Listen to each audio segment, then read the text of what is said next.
All right. Just admitting everybody here.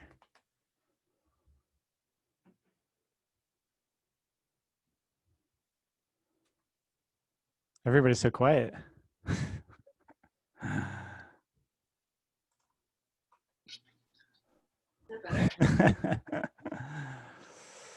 All right.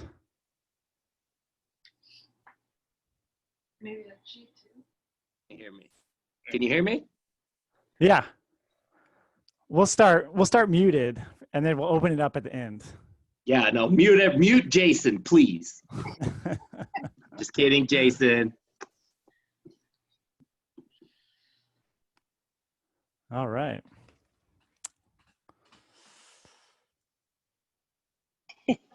Sounds good. I've been hustling to solve an internet problem, so I apologize for a little background noise. Oh, no problem. Good that we're starting muted, but it's great to see everyone. Yeah.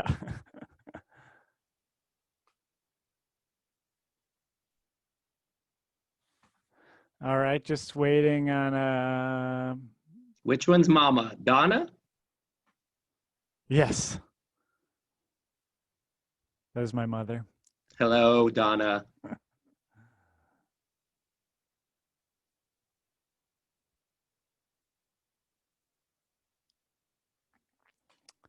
All right. Once we get the final panelist on board, then we will begin. Who are the panelists? Lana is one? Yeah, I'm going to introduce you guys. Hey, man, you said it was quiet, dude. I got a formal introduction.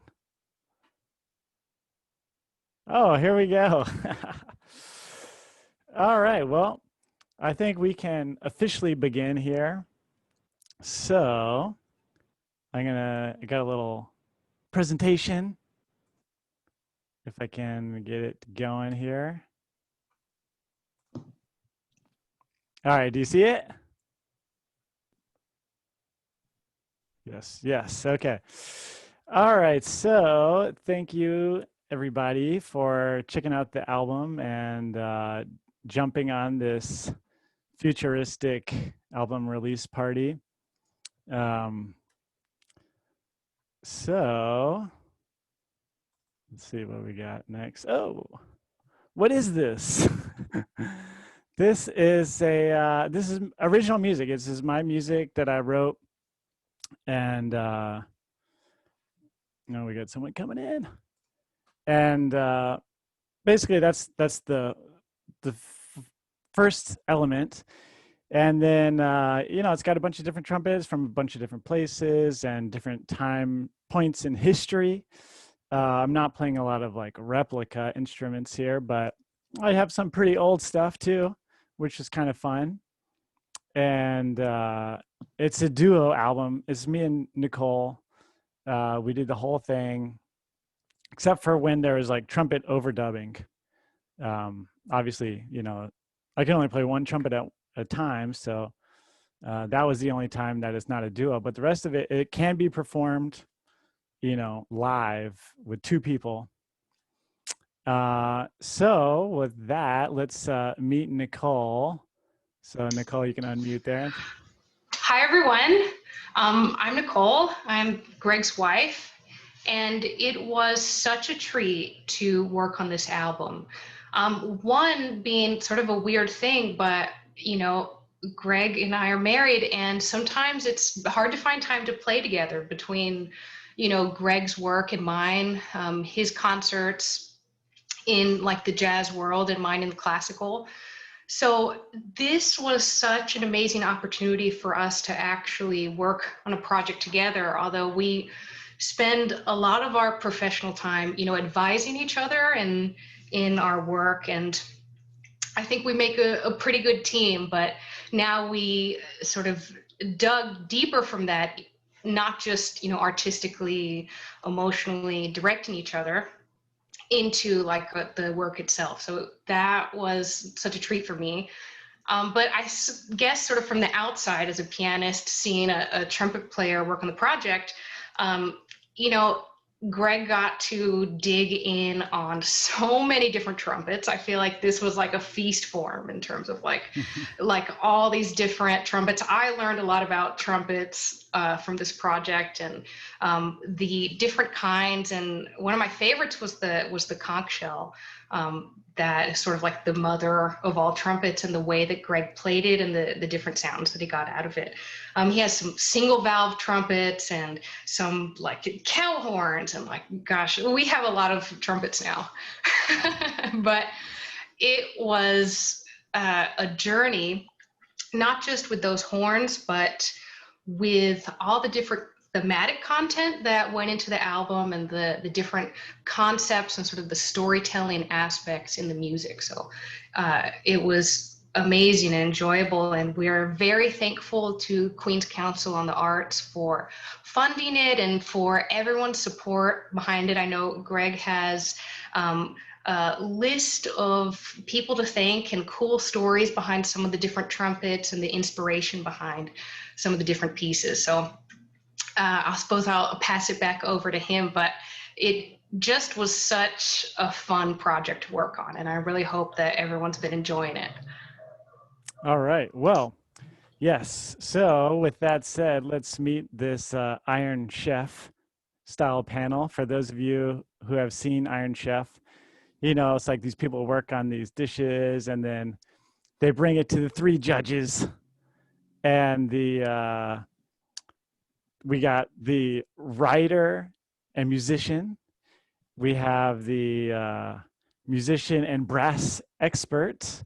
And then we have the celebrity artist, visual artist that lives in Queens as well. So here we go. I'm going to show you. Okay, so this is me,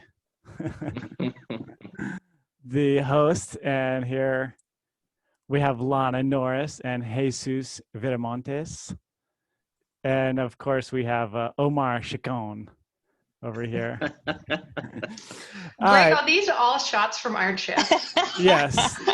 This is from Love the original Love Iron it. Chef. I'm the hot celebrity, by the way, guys. Yeah, so Omar and Jesus, Lana, you guys unmute yourself so we can all chat here. Hello, hello. Can you hear me? Right. Yes, you're good to go. Apparently I'm kind of weird. I'm using my girlfriend's name.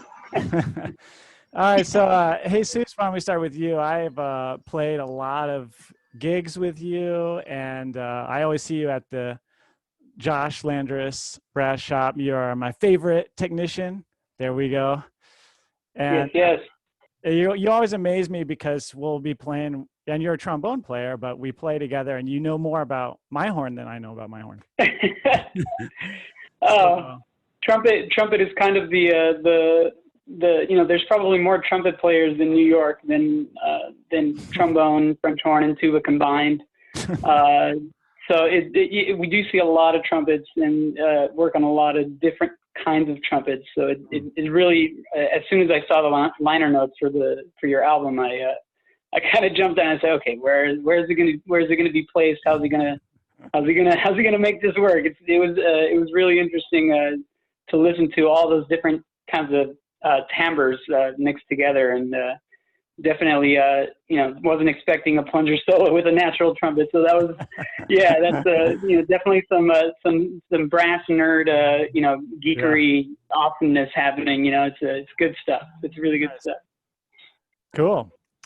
Yeah, and Lana, I had to get you on here because you are a pianist, and you know, half of this album is piano, keyboard music. So it was challenging to write for the keyboard from my perspective because it can do everything, but you can't do everything all the time, obviously, and somebody's got to learn how to do it, to play it. So yeah, so I'll kind of hand it over to you now.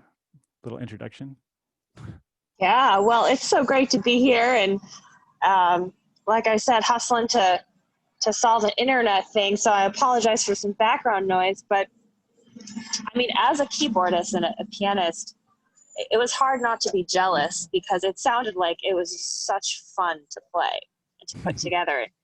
I think what Nicole was saying about this finally being a chance to work together, you know? I could Yeah. really hear that coming through. So that was Nice. that was a lot of fun. Nice. Yeah, great.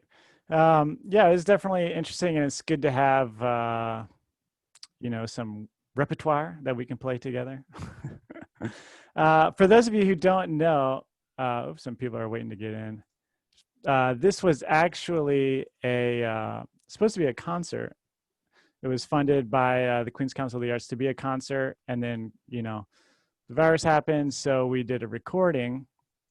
But we wanted to reach out to everybody. I know I got Omar over there. So the album artwork is by the famous artist and Queens resident, Omar. And he's been listening to the album a bunch, I know, because he's always texting me about it or talking to me about it. So without further ado, Omar. Thank you. Well, I just kind of feel like I snuck in here because I don't know trumpets very much, but it's been nice spending lots of time with Greg, bike riding and everything, and seeing this develop. And 2 days ago, I find out that Nicole is the one doing the the piano part. I'm like, oh, well, no wonder it's so good, but no, it's been and he asked me for some of my art. He's always been very enthusiastic about it, and it's just been a nice process, and it's good. I mean, I'm like, I like to eat, so I'm musically not very well versed, but I'm into the opera, classical music a lot, and not versed in trumpets at all the different ones that you mentioned. I don't know, but it's I know good music, damn it, and I think this is good, so bravo. Well, thank you. All right, so I got a little picture, if you guys can see that. That's where we ended up. This is a lot of different kind of trumpets. I can kind of talk to him. Jesus, you can chime in where you want. Initially, I had the idea, and I had the certain budget, and I was there were definitely things I wanted that I was like, okay, maybe it's too expensive, or I couldn't get it, or whatever. And there were a couple that I was very happy to order that never came in because of the virus and the the postal service and all this international and shipping. But this is kind of what I ended up with, and it was definitely not a typical vehicle for writing my own music. I never limit myself to like, let's write a whole piece with just one note. That's not a typical thing that I do. So it was definitely unique challenges for each one. But yeah, anything catch your eye, Jesus? I mean, it's one of the things right away that I thought of when I saw the picture was how all the differences in designs over time, starting with the shells and the horns. Mm-hmm. You can throw the vuvuzela back in time. That's definitely a throwback to that simplicity. Mm-hmm.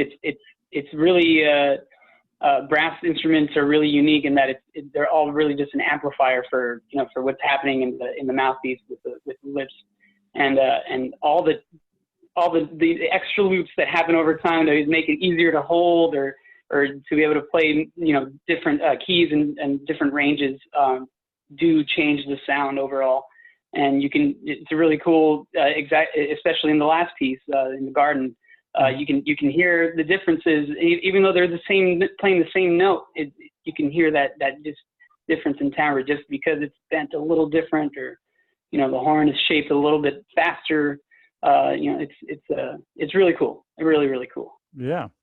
The vuvuzela was actually I knew I was gonna obviously have that one, but I was also thinking about the ancient Egyptian trumpet that they found one in like King Tut's tomb.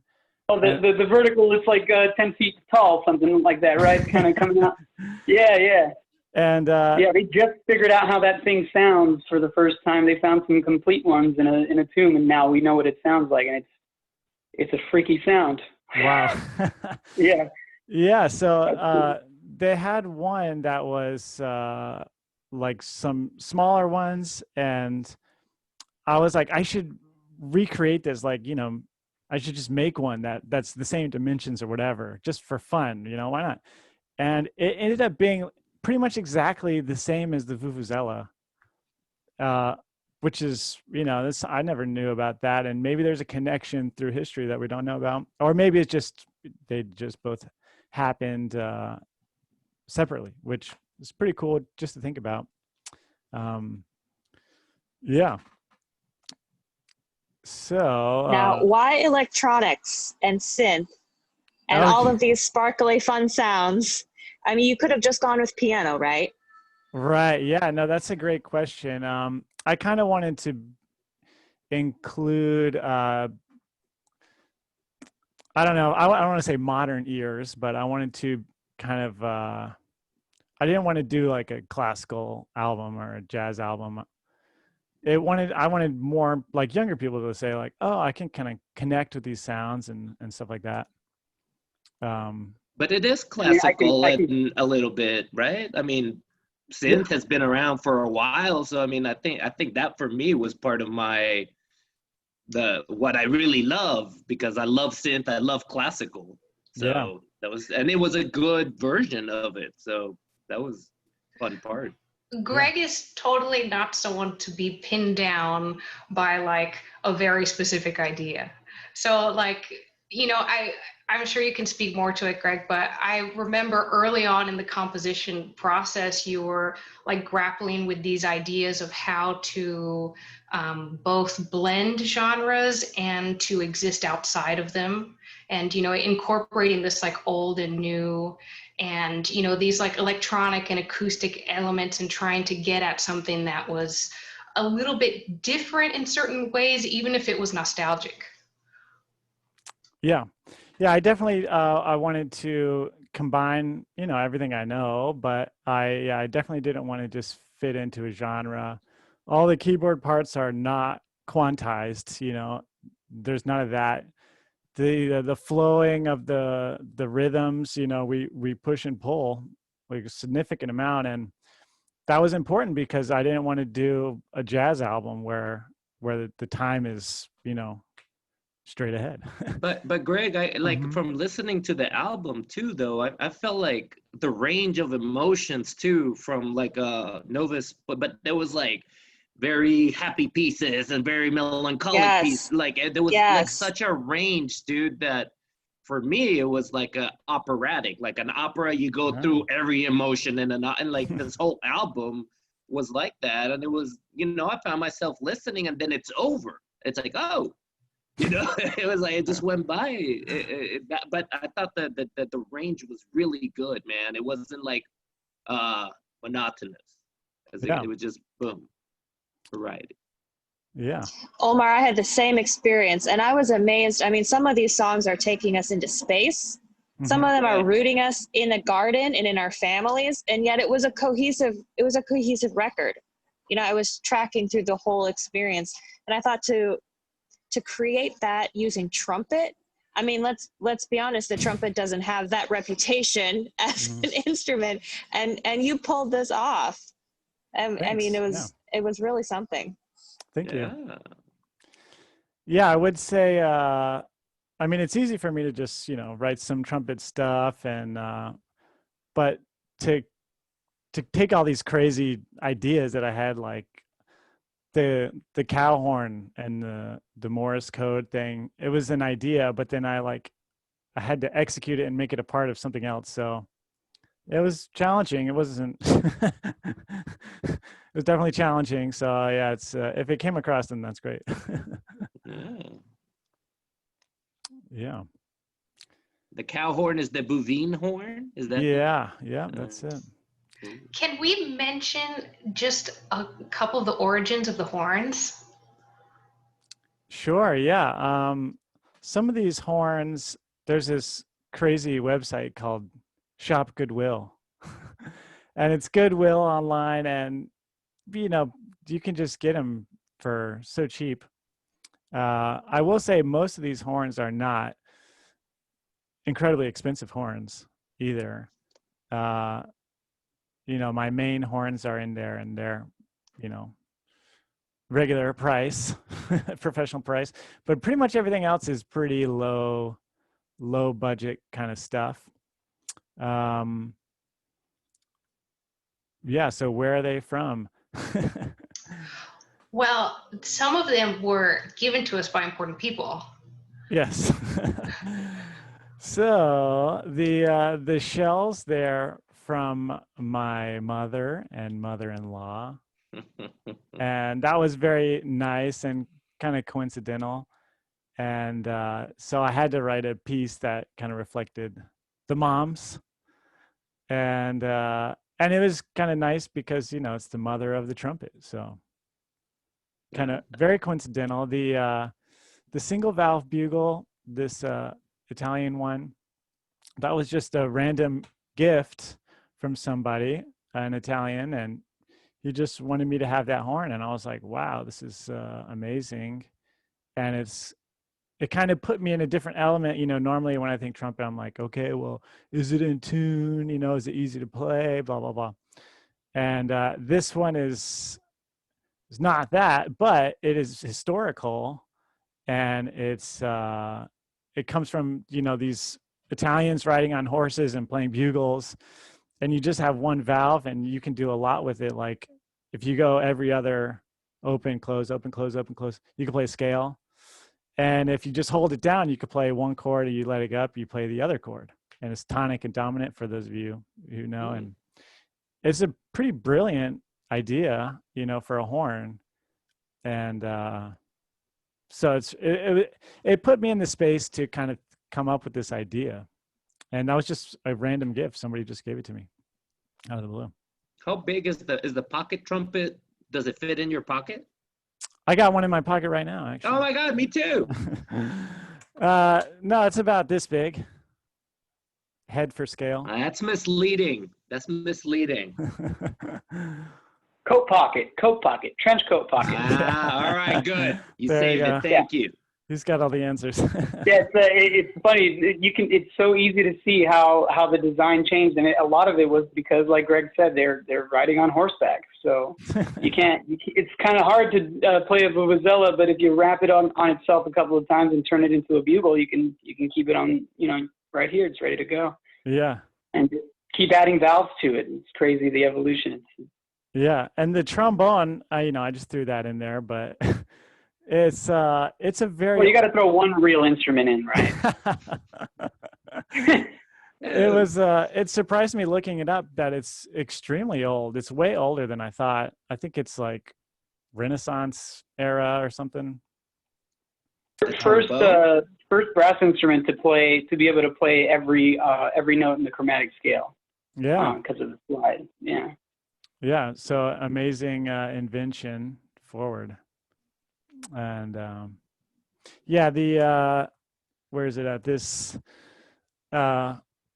Soviet. Yeah, let's see era. some of the other ones. This one, it's from the 30s, from the USSR. And this thing, actually, I was gonna play Patchwork Tapestry on this, but it came in the mail like at the last second, very last second, because the mail was just so late. So I just popped it into in the garden, but it's very, very crazy. Actually, I'm gonna have to bring this one in the shop. It's not in the best of shape either. I love rotor valves. Yeah, it's amazing. And yeah, I tried to align it a little bit, but there's not even like good marks on it. So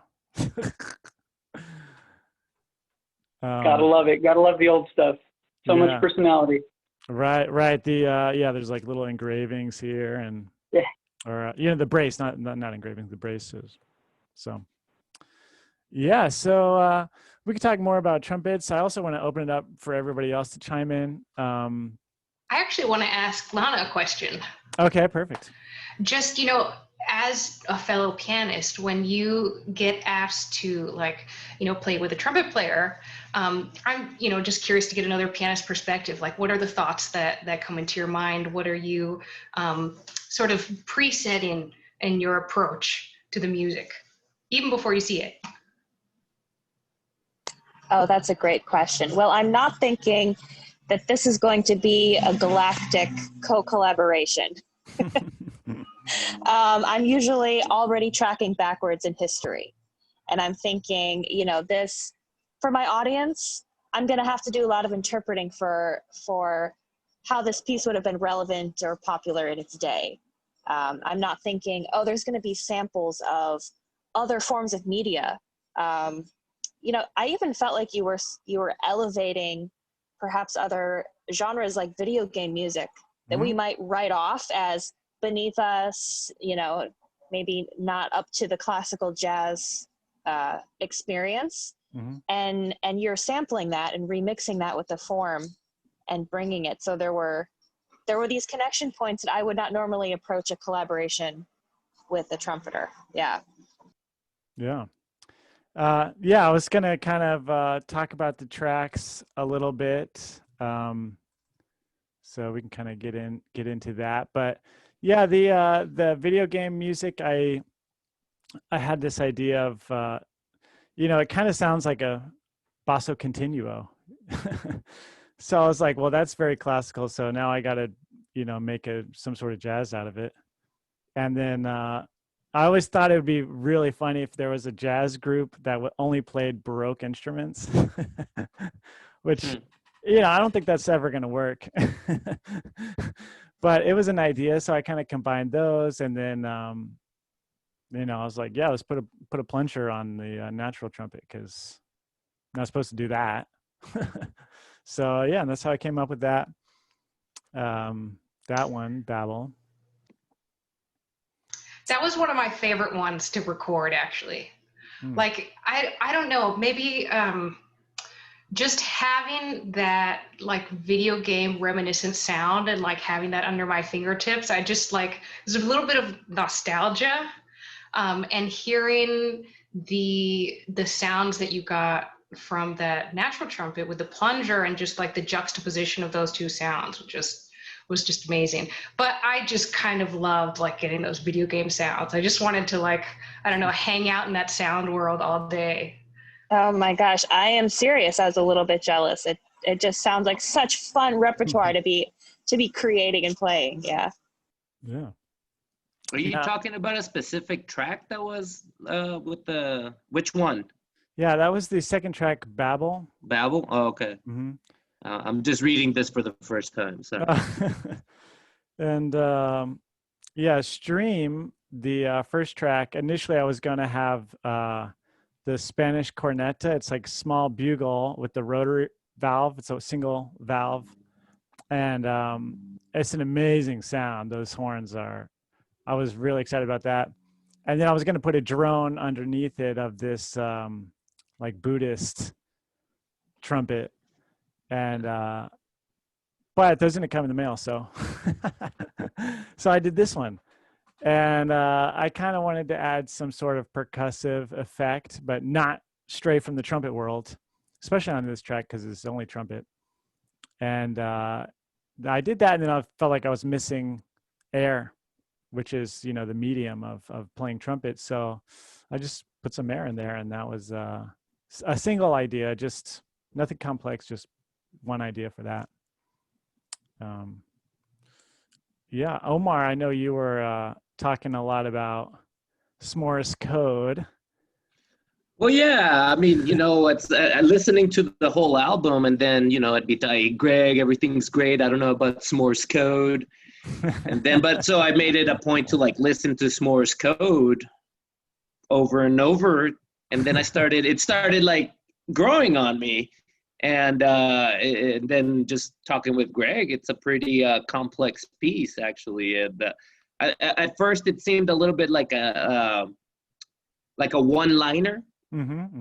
But then the more that it's like art, sometimes you have to look at a painting for a line. You're like, oh, but it's in a world where we visually or if we don't like something, we move so quickly. So you have to give time to the pieces. But that was like for me the hard. And then Boom Bang, I was just blown. I mean, they're all great. So, but we're talking about, I didn't like S'mores code, but it grew on me.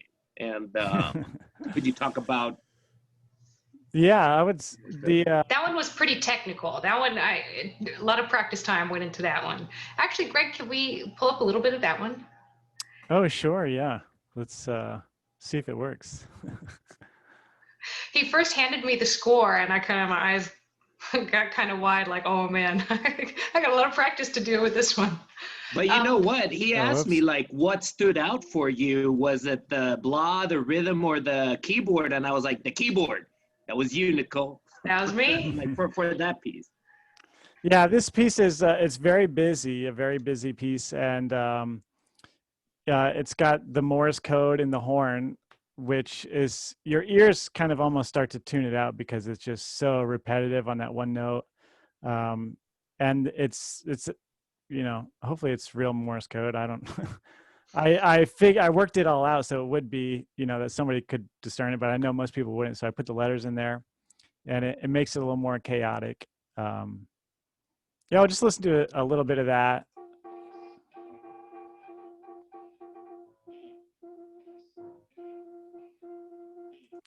Yeah, and then to kind of tell the story, I wanted to make it sound a little older, like people were really sending Morse code transmissions, and the keyboard part is like one person sending it, and then another totally different person relaying the same signal, so they have a different perspective, and then another person. So they're like three different variations or stories with the one. And that's that horn comes from Mexico, correct? Yeah. So yeah, the shop Goodwill didn't let me down there. They had a bunch of these. Oh wow! I just got one. What was I thinking? I should have gotten more, but pretty cool. Yeah. So that's that song. Hey, Seuss, you were mentioning In the Garden. That was it was inspired by, just sitting and listening to the sounds and being very trumpet centric, thinking about, oh man, what if these were all trumpets here instead of birds? Yeah, so that was the idea. And then, Omar mentioned he was doing a collage, and I was like, this could turn into a collage. And so, the little bits that you hear in the beginning and in the middle, though they all come together to form the melody that you hear later on. It's just fantastic seeing all that goes into this, though, man. That's for me been a treat to even being in the car with you when you were ordering one of the horns, and it's just like seeing this whole process coming together. And yeah, I mean, honestly, I've known plenty of people that have gotten grants from Queen's Council. But half those people don't deserve these grants, man. People don't. No, I mean, it seems like you really you bought your horns, you bought the, you did. They did a good job giving you a grant, man. I mean, it's like, nice. But I've seen plenty of grants that are just like, why did this person get a grant? Okay. Nice. Yeah, each track I definitely put some effort into, careful consideration. Yeah, so Jesus, what was your track you want to mention or talk about here? I did have one question about Boom Bang. Okay. Was that an actual skateboard sample? Yes. Yeah.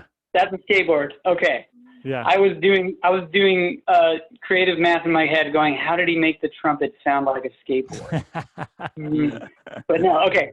Awesome. No, I mean, I really don't have any particular favorite. Honestly, it felt, Lana mentioned it, it does have a nostalgia because of the video game sounds.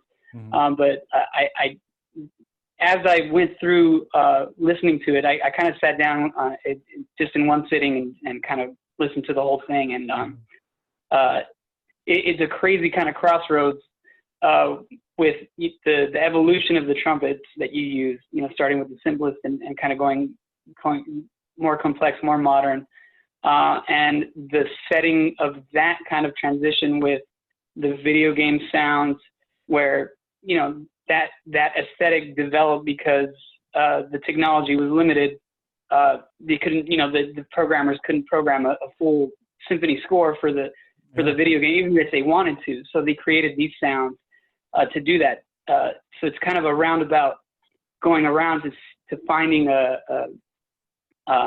sound aesthetic that people enjoy overall, and just kind of listening to the change of the instrument tonality versus how the video game sounds were shifting it as well, especially in Mother Humanity, where it was literally it was the drones of the conch or the two conch shells and the horn, and that sort of slipping into the voice, and it really felt like I was in a very specific place in a video game. Just as a video game person, that's how I grew up. It was a very specific place. Every track was a different place in a world. Nicole Brava for creating that world that Greg was kind of hopping around in as the protagonist. Yeah, it's great. Definitely the video game aesthetic, and well conceived, well performed as well. Yeah, nice. Bravo. Thank you. Sounds like you're talking about Mario Brothers, Jesus. Yeah, super Hammondry Bros. Yeah. Okay. Can I just mention we have a question in the chat, and people are free to ask questions, but I've noticed that over there. Yeah, I was gonna say, at this point we can kind of open it up and take questions from everybody. So let's see the chat here. Let's see. Where's it? Can you read it, Nicole? Yes, it says, "What is the message?" And it's from Donna Hammondry. All right. I think I know that person. What is the message of the entire album? You have to interpret the question. I'm sorry, I didn't break the Morse code message yet. I wanted to know. Oh, Morse code. The Morse But I'll break code. it. I was teasing you. I'll listen. I'll break it. All right. Well, we could take a vote here. Who wants to know the message and who doesn't wants to break it themselves? If you want the answer, raise your hand. maybe. Wait, I think you got to reveal it. I think you got to. All right. Is the letters that are spelling out somehow different from the Morse code that's being typed out? No, it's the same. Yeah. Okay. I don't want to make any assumptions. Yeah, it's the same. I had to practice it a lot. That one note, and yeah, even saying it was pretty hard. But yeah, it says if I can remember, s'mores are good even when they're coated in chocolate. Genius. That's it. Sorry, I loved it. That's great. Yeah.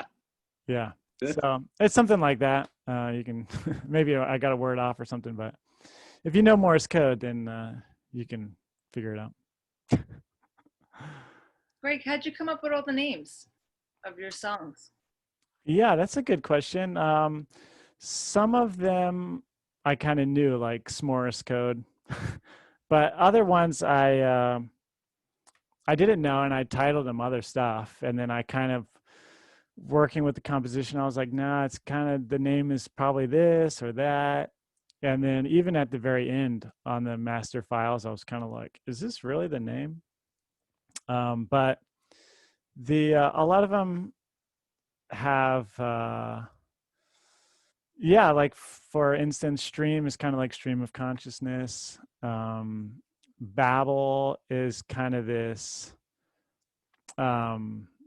the middle section when I do the plunger and the blues, it kind of just felt like a little like babbling, sound. And I kind of like that idea of like the fanfare is like this shouting, here we come, or here's the king or whatever. And then the jazz bluesy side is kind of more subtle, and it's kind of babbling, Giorgio is named after the person who gave me that horn. Don't Phase Me Bro is kind of just a fun, It's kind of like that old "Don't tase me, bro." That, but since I was using phasing, um, the technique That phase, that's and that's another also track where it was a very specific space, man. That was fleshed out. Two armies battling it out. Mhm. Yes. Yeah. So I kind of played in with like, yeah, phase guns, like from Star Trek or something, and the phasing of audio as well as the phasing of like playing the rhythms. The rhythms are phasing, and yeah, on the ground is I was thinking about groundbreaking or grounded. I just wanted something because the vuvuzela is just it's very solid, foundational kind of a sound. Um, Oh, is that the one from the World Cup? That's what yeah, they were blowing during the World Cup? yeah, the Oh, that this was guy. horrible, man. Can Yes, you they just compress it, Greg? Oh yeah, it's telescopic. I was uh so impressed that he wrote a piece for that. Yeah, When he first picked it out, I said, "Greg, how are you going to do this? This is insane." But it turned out to be like a really fun piece. I really enjoyed that one. that's great, man. yeah. I'll just play it so you can hear. You know, it's primitive. You could call it primitive or whatever you want to. It's pretty.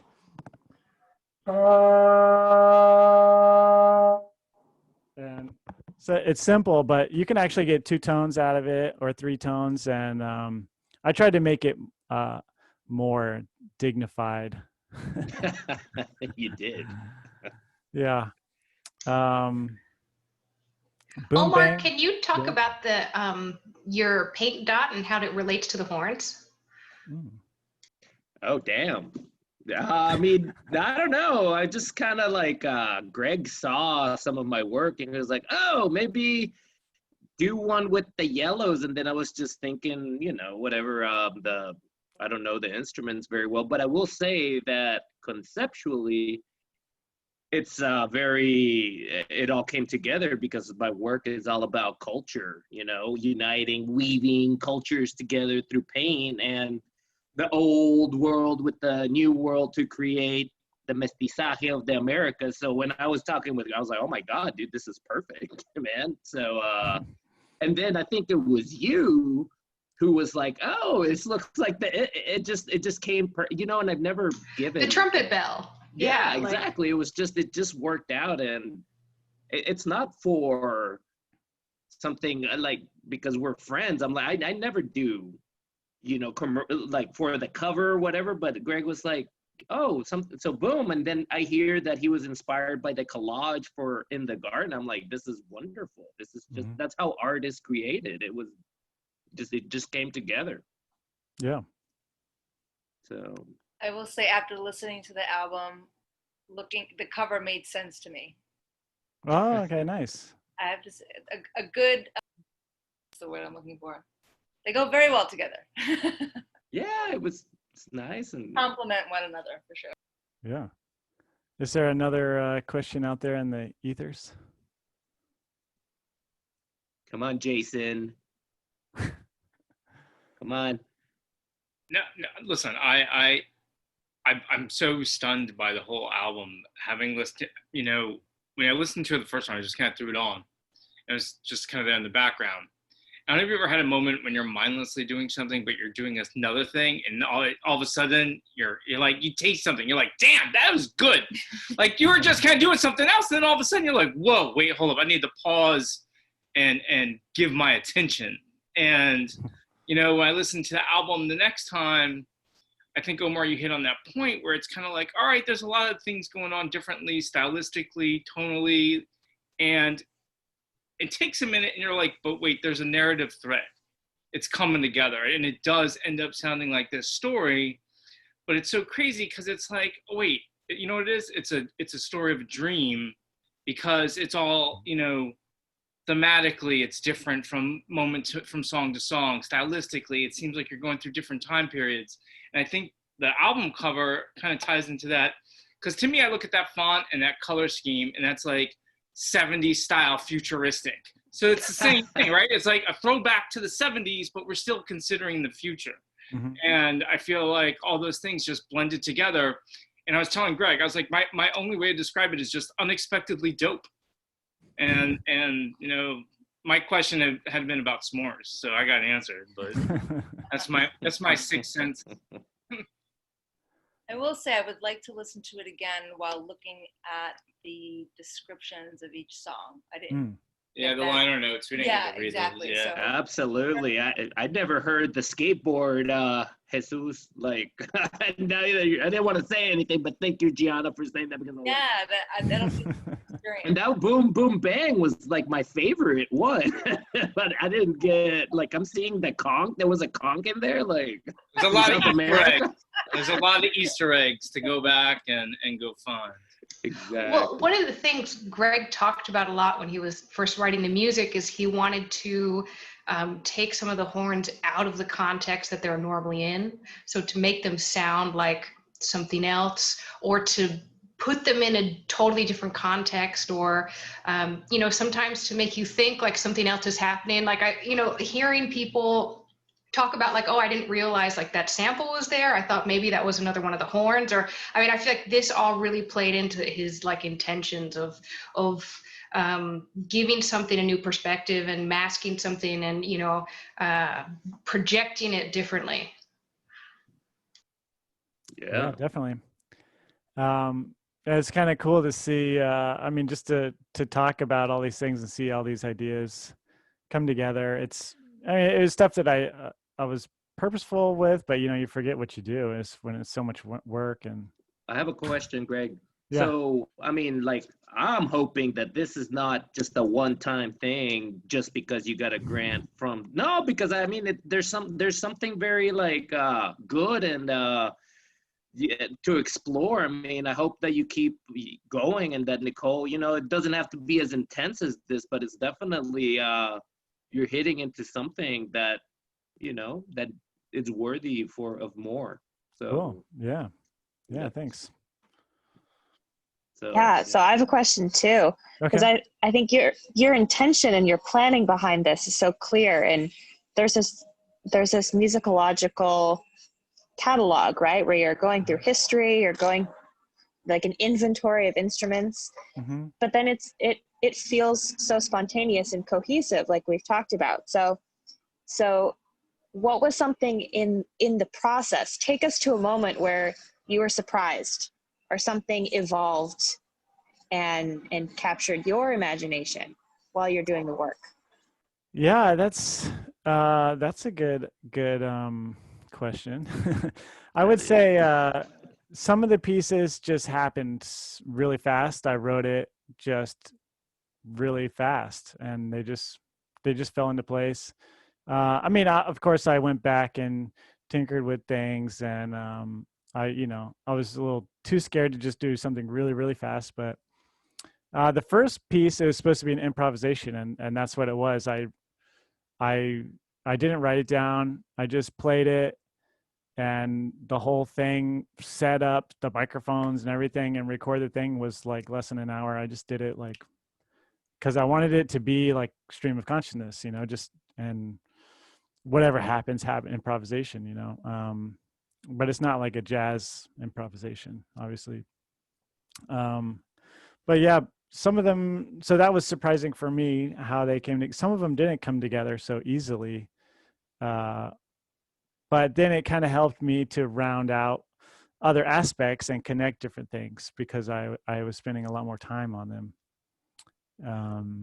Some of the surprises, the Giorgio, the third track, I didn't have many problems writing it, but then when it came to playing it, like that horn was pretty difficult to get that sound that I was aiming for. So that one I had to practice way more than I thought I would, just based on the notes. You know, if it was a modern trumpet, like that wouldn't be so hard.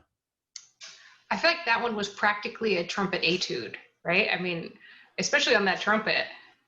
Yeah, for that horn, it definitely turned into like, wow, okay, I got to really really work on this. Sorry. Yeah. What? I'm trying to make sure I can express this correctly. The different horns, were they able to allow you to compose in a way that maybe you're not familiar with, or opened up an opportunity that didn't exist before, that presented just something new to navigate? Definitely. The well, that piece in particular, it only plays the diatonic scale, or like a C scale, right? It doesn't have any chromatic tones. So that was that one, and then I knew I was writing for conch shell, which is like one note, and the cow horn is one note, vuvuzela is one note. So that was pretty extreme limitations to write so many pieces that are so limited. And then even like the bugles, you're not getting four notes out of those. And the I'm looking around, the natural trumpet is limited in how many notes you can get. So I didn't want to write the same song over and over and over and over again, because the horns are like that. So that was exactly the case. I had to say, this one note piece with the vuvuzela is got to be it's got to be different. It's got to come from a different angle and stuff. So, and then with the conch shell, at the end I do the big slurs, because that's something that you can do as a brass player. Is you can just buzz the note that you want. There's a resonant tone, which sounds really good, but on the conch shell, it resonates so well and so loud and so warm that you can kind of buzz through it, and it sounds like you're singing. And that, of course, played in with the singing keyboardist. I think I added the singing, the vocals way after, because I was like listening, like, man, this sounds like it's a voice. So, and then of course I wanted the electronic sounds to complement. So you kind of get lost in the sound. A surprising thing to me about the conch shells, and it just was like total happenstance, was but the two shells, the large one, and we called it like the piccolo conch, but they were an octave apart. Like they were the same pitch, and it just was this amazing coincidence. And it was sort of what was originally a limitation, but then became an advantage. Like, wow, these two horns were sort of meant for each other. Yeah, and a lot of it's the hand placement, which Jesus could probably tell us more about that. But it changes the pitch depending on where your hand is, and the tone as well, depending on the shape of your hand and everything. Yeah, that's the thing that I always default to with we see a lot of people, and Omad, I'm sure you understand, if you ride bikes with Greg, you start thinking about the tire compound and what the best pedals are going to be and things like that, and we see a lot of that at the shop is tweaking and trying to figure out the little things to make it easier, make it sound a certain way, and for the conch shell, just changing the shape of the hand around the opening, and a lot like a French horn where you can change the tuning that way too.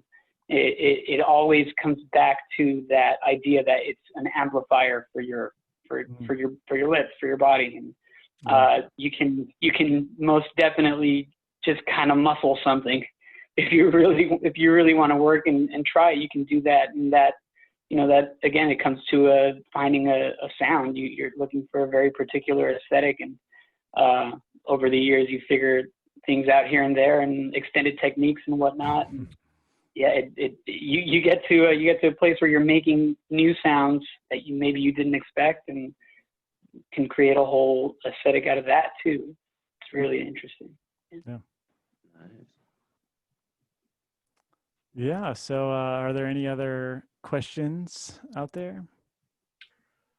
Well, I just want to say on behalf of your family that it would be really great if you could stop being an overachiever and maybe bring it down a couple notches, let the rest of us catch up, just maybe a little bit, but also would like to compliment your 1930s Walt Disney look. It's fantastic. I love the aesthetic.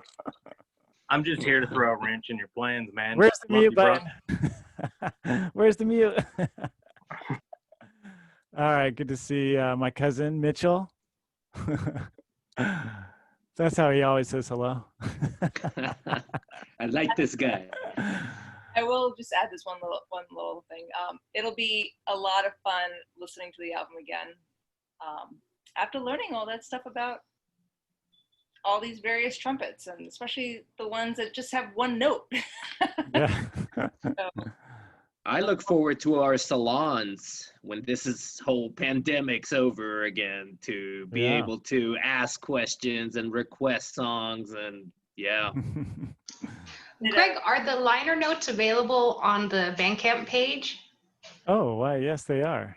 You should be able to download them on that page.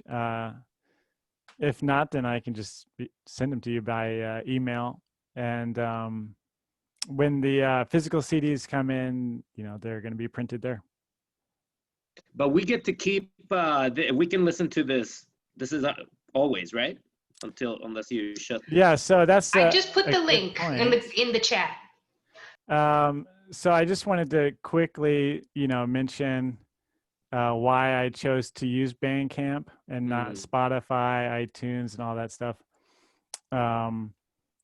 And you can, on Bandcamp, you could say like, cut someone off after they stream 3 times, but I just left it open. Stream as much as you want. I don't really care. If you buy it, then it's 85% goes to the artist, which is the highest. And there's no fees. There's no, you don't have to pay for licensing or distribution. And this chart over here says with Spotify, just for an example, they're kind of in the middle there, 229 streams equals $1. But there's also fees for using to get it onto the website and to cover those costs. I mean, it's kind of a lose-lose for an artist. Even if you're like, whoever, major pop star, you're really not getting that much money from it. Now, the exposure, you could talk about exposure all you want, but I chose to go with Bandcamp for those reasons.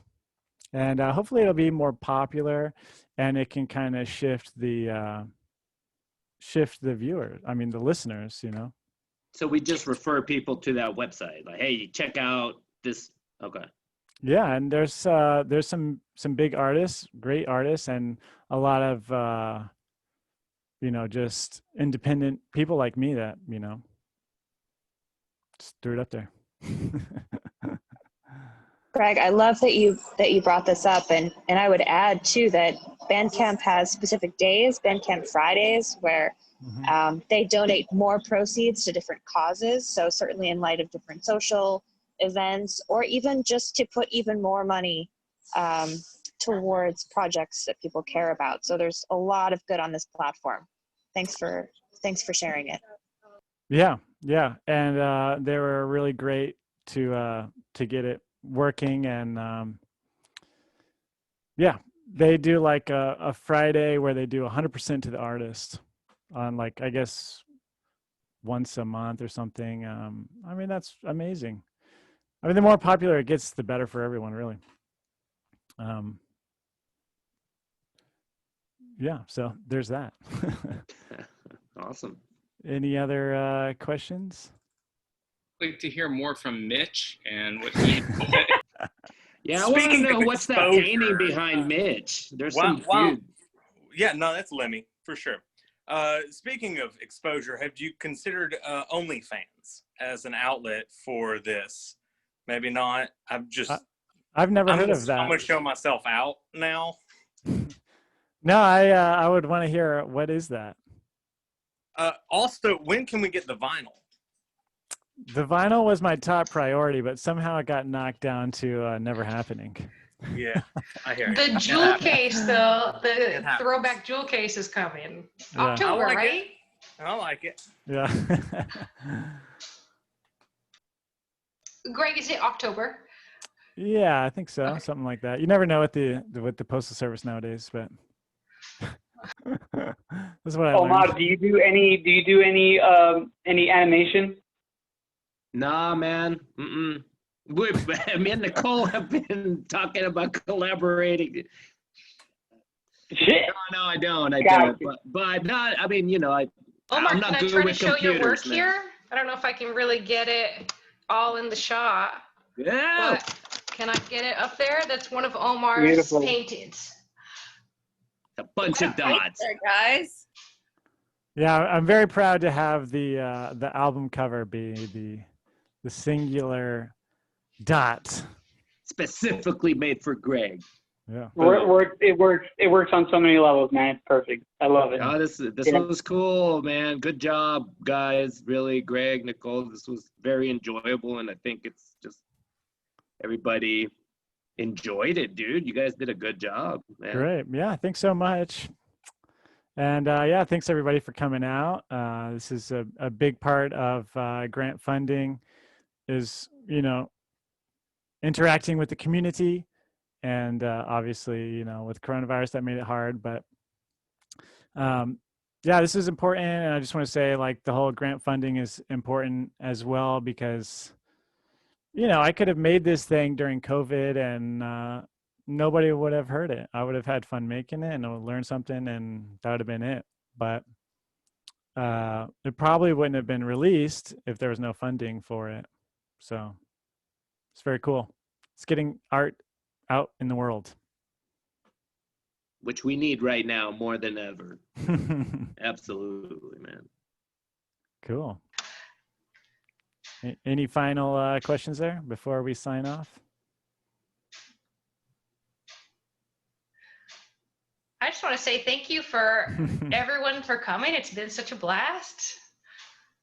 Yeah. Thanks, everybody. Yeah, hope to meet you guys Yeah, someday. It's been great. It's been so good. Thank All right. Well done, Greg. Nice Yeah. to spend time with y'all. All right. Thank you, everybody. Congrats again. Thank you. Congratulations. Congrats. Have a good night, guys. Ciao. Okay. Take care. Bye. Bye. Bye. Is this it? Yeah, I'm trying to find the. Oh, there it is. Who's left? Is it us? Where's And Jesus? Drew is here. Who's Drew?